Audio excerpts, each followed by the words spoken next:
So this is going to be our second and final lecture of Module 4. In this lecture we're going to be looking at our Chapter 9 tables in Annex C. It's going to be in Chapters 1 through 12 as well as Annex C. This is going to be all the way in the back of our code book, very back. So our lesson objectives, we're going to understand the requirements for raceway fill, use Table 1 to determine allowable conduit and tubing fill, use Table 4 to determine the total fillable area of raceways, use Table 5 to determine the area of conductors, use Table 8 to determine conductor properties, and use Annex C to determine the number of conductors permitted in raceways. So essentially this entire lecture, all we're really going to be going over are different tables, how to look at them, and how to use them. For definitions, same as our last lecture, we're to a point now where very rarely will we run into definitions that we haven't already addressed in a previous lecture at this point. Starting off at our Chapter 9 tables. Chapter 9 tables cover raceway fill and conductor properties. So all they talk about is raceway fill, conductor properties, nothing else. So starting off at our start of our Chapter 9 tables, notes 1 through 10 apply generally to all the tables. So note 2, we're going to be kind of cherry picking a couple of these. Note 2, they apply to complete conduit runs and not sections intended to protect exposed wiring. In other words, this needs to be a conduit with a start and a stop point, a termination on both ends. If we're just using a small sleeve to protect maybe a grounding electrode conductor where it stubs up through concrete or otherwise, this isn't what these tables or these chapters are talking about. 3, equipment grounding and bonding conductors must be included with calculations, so they also count as raceway fill. Or 4, where conduit or tubing nipples do not exceed 24 inches, a 60% fill is permitted. Note 5, for multi-conductor cables and other conductors, the actual dimensions, it's worded just a hair off here, but the actual dimensions of the conductor or the cable must be used. In other words, if you're ordering a multi-conductor cable from a specific manufacturer, you have to actually get the dimensions of that cable from the manufacturer in order to do your raceway fill calculations with. And note 6, for a combination of conductors of different sizes, use tables 5 and 5A. Some of these notes will make more sense as we work our way through the lecture. For a quick note, comment on this point 6 here.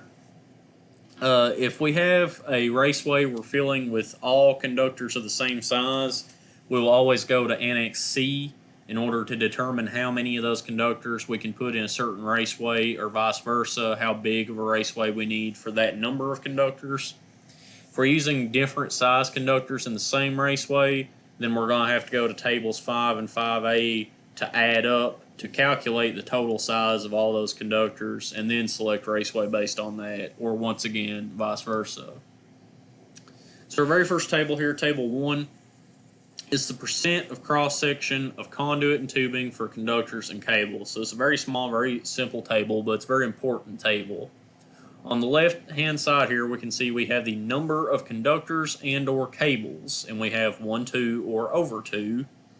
And then we have the cross-sectional area percentage, which is 53, 31, and 40. What this table is telling you is, depending on the number of conductors or cables you have in a raceway, the cross-sectional area is how much you can fill that raceway to. In other words, if you only have one cable in a raceway, you can fill that raceway up to 53% of its total area. If we think about a raceway as being, a tube essentially, or in other words, a circle, we know the area of a circle is the total volume inside of it. In other words, if we think about this in terms of a swimming pool, the area of the swimming pool would be where we fill it up with water. In this situation, we think about this as we're filling up a raceway with cables and conductors. So once again, looking at our 2 conductors or cables, It's telling us if we have 2 conductors or 2 cables, we can fill that raceway up to 31% of its total area, and then for over 2 conductors or cables, which would be 3 or more, we can fill it up to 40%. And if you remember back to our notes, we had a note that said if we're using a piece of raceway or a nipple that is not longer than 24 inches, we can go up to 60% cross-sectional area, regardless of the number of conductors or cables we're using. Moving on from Table 1, we're going to be taking a look at Table 4. So what Table 4 does for us, it's called the dimensions and percent area of conduit and tubing, or the areas of conduit and tubing for the combination of wires permitted in Table 1, Chapter 9. What Table 4 does for us is it lists various raceway types. So we can see on our example here, we have Article 358, electrical metallic tubing, and Article 362, electrical non-metallic tubing. What this does is it lists at the different trade sizes for that specific type of raceway. You can use these tables depending on how many wires, how many conductors or cables you have going in that raceway to see how much you can fill it up to. So the best way I can illustrate this is by an example. We look on our EMT section at the top. We see on the left-hand column we have a trade size. This starts for EMT at 1/2 inch and goes all the way up to 4 inch. So if we wanted to fill this raceway with 2 wires or more, or we'll say over 2 wires, then we would go to our over 2 wires 40% column. Under inches squared, this value it gives you is essentially what 40% fill for a given size of EMT is. So if we look at a 1-inch EMT, if we wanted to fill that up to 40%, which would be over 2 wires, for 1-inch EMT, that would equal 0.346 square inches. For another example of that, if we only had 1 cable going in a 1-inch EMT, we would go to the 1-wire column at 53%. We would go down under our inches squared, and we would see that is 0.458 inches squared. So when you would traditionally use this table would be after you've used your tables 5 and 5A to determine the total area required for a given number of conductors. Once you figured that amount, then you would go back to Table 4 to figure out how big of a raceway you needed. In other words, if you looked at Table 5 and determined that you had 0.679 square inches of conductor you needed to put in a raceway, and you wanted to use EMT, and let's say that that was more than 2 conductors, the simplest way to use this would be under your over 2 wires 40% column. We said we had a 0.679 square inch volume or area. We would just go down until we found a raceway big enough for that. So I see a 0.598 square inch area for an 1.25 inch EMT, which would be too small. So I would have to go up to the next larger size, which would be an 1.5 inch raceway at 0.814 square inches of area under our over 2 wires 40% column. And then also with this table on the very far right hand side, it does give you the total square inch area of that specific size. So you can, using that, you can go back and kind of check your math on how they calculated these values they have in the rest of the table. So once again, we're going to primarily be using Table 4 after we've used Tables 5 and 5A to determine the total area of wire we have in a raceway. Now, very rarely we will use Table 4 if we're in a situation where we have an existing raceway and we need to determine how many wires we can pull into that existing raceway of a given size.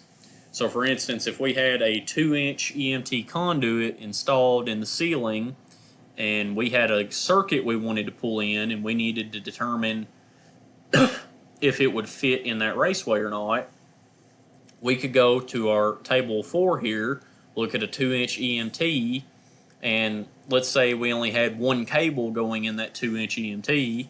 We go to our 1-wire 53% column. We see a 2-inch EMT has an allowance at that point of 1.778 square inches.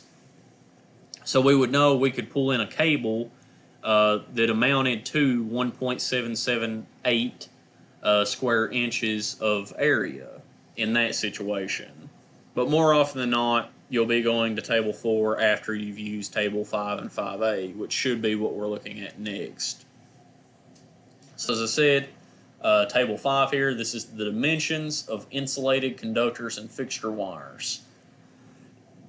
So if we're in a situation where we're installing multiple conductors that are different sizes, in other words, let's look at a typical 3-phase circuit, 30-amp circuit. We would typically be using 3 number 10 conductors and a number 12 equipment grounding conductor.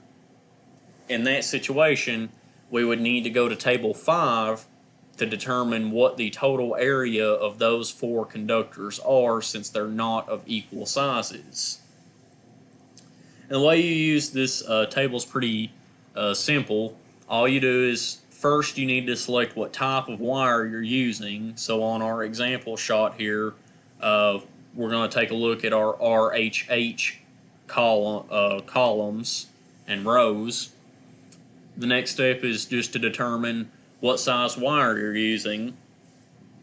So we're going to go with our example I had mentioned, where we have 3 number 10 current carrying conductors and a number 12 equipment grounding conductor.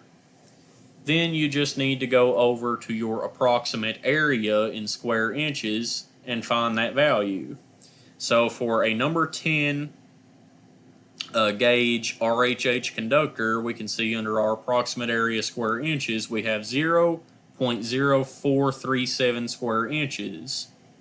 Now in our example, we had 3 of those. So we multiplying that value by 3, we end up with a total area of 0.1311 square inches. Now we also said, however, we had that number 12 equipment grounding conductor. So right above our 10 row, our 10 gauge row, we see a number 12 gauge RHH conductor has an area of 0.0353 square inches. So adding that to the value we previously calculated, we know the total square area required for those 4 conductors would be 0.1664 square inches. So once again, in a typical situation, since we've calculated the total square area of our conductors, we would go back to table 4, select what type of raceway we wanted to use, and then figure out what size raceway we needed. And we would also know, since we have 4 conductors, we would be using our over 2 or 40% value when selecting that raceway. And as a quick note, table 5A is used the same way as table 5. Table 5A is just for compact conductors. Table 5 is for regular conductors. Looking at table 8 here, this is a table we won't really be using per se for the needs of this class. It's a little bit more advanced. You mainly use this table when doing voltage drop calculations, but I wanted to make sure everybody was at least familiar with it. This table essentially works the same way as table 5, wherein however, it's just general for no specific type of conductor. So we see on our left column here, we start right off the bat with our size, AWG or KC mil, and you'll notice that this table only goes up to if I'm not mistaken, this table does not include the actual KC mil sizes because a KC mil is 1,000 mils. So in other words, a 250 KC mil conductor is a 250,000 circular mil conductor. But that aside, the way you use this table is simply to select what conductor you're using. So let's use a number 10 gauge conductor for an example here. So going down to a 10 gauge conductor, we can see it gives us our area, and we would primarily be concerned with area in circular mils. And then we can see we're under a column called stranding, and we can see for quantity, for number 10, we have a 1 and a 7. This is because you can buy 10 gauge conductors that are either solid conductors, in other words, they have one strand, or you can order stranded conductors, which in the case of 10 gauge wire, there are a total of 7 strands of wire in that conductor. And then, depending on whether you're using solid or stranded conductors, it will give you the diameter of each individual strand in that wire. Then beyond that, you can just see the rest of the information it provides you, gives you an area for that type of conductor size, and then it also gives you the resistance of a different ways of looking at it. You can look at it in 1,000 feet for uncoated, for coated, as well as aluminum. As I said, that's more once you get into doing voltage drop calculations. As I said, I just want to make sure everybody was familiar with this table and knew how to actually use it. Moving on from our last table we're going to be looking at in our chapters 1 through 12, now we're going to be looking at our Annex C. This is going to be the simplest way to figure out what size raceway is needed for a given amount of conductors, or how many conductors you can put in a given raceway size. So the way we use this table is going to be very similar to table 4. We're going to start off, or table 5 rather, I believe. We're going to be starting off with our type of conductors. We can see in our example here, we have our RHH conductors again. Next, you pick your conductor size, which we're going to go with a number 10 gauge conductor again. And then on the rest of the columns, we can see these are all for trade sizes. Now, an important note to make, at the top of this table, we can see this specific one is the maximum number of conductors or fixture wires in electrical metallic tubing, EMT. So you're going to have a table that looks like this for every type of raceway, and every one of these tables are going to include every type of insulation. So as you can imagine, there are a whole lot of these in the back of your book. Back to our table, all we have to do at that point is figure how many conductors do we have. So as an example, let's say we have 20 10 gauge RHH conductors that we need to put in a raceway, and we want to know what size raceway we need for those. Well, we're in our RHH section, so we go to a 10 gauge conductor and just go across until we find a raceway large enough. So I can see an 18, which is for 1.5-inch conduit, which would be too small. So I have to go up to the next larger size, which would be a 2-inch raceway. And I can fit up to 30 of my 10 gauge conductors in that 2-inch raceway. Now, the other situation that you can use this table in is if you have an existing raceway and you want to know how many of a given conductor size you can put in that raceway. So for instance, if I had an existing 3-inch EMT conduit and I wanted to know how many 1/0 RHHW conductors I could fit in it, all I would do is go to my 3-inch trade size column and go down until I got to my 1/0 row, and I would see that I can fit 11 1/0 RHH conductors in my 3-inch EMT raceway. As I've mentioned before, though, it's very important to note that with your Annex Cs, You can only use these if every raceway or every conductor going in the raceway is the same size. So in our earlier example we used back at table 4, if I had 3 number 10s and a number 12, I wouldn't be able to accurately use this table.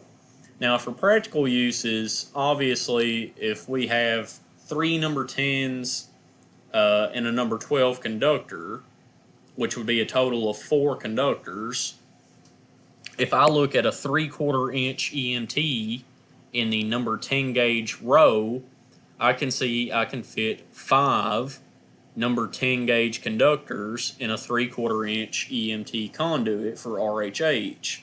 So obviously, if I can fit 5 10 gauge conductors, I could fit 3 10 gauge conductors and 1 number 12, obviously. But that won't give you the exact sizing every time, and doing it that way can make you oversize the raceway. But for practical applications, it can give you a quick and easy answer instead of going to table 5, having to figure out the total area of the conductors, then going back to table 4 and selecting a raceway based off that size. So it's going to be a very handy table and save you a lot of time, especially in an exam situation if all the conductors on your question happen to be the same size. That concludes our second and final lecture for Module 4. On our next session, we're going to be kicking off Module 5 with our branch circuit general requirements.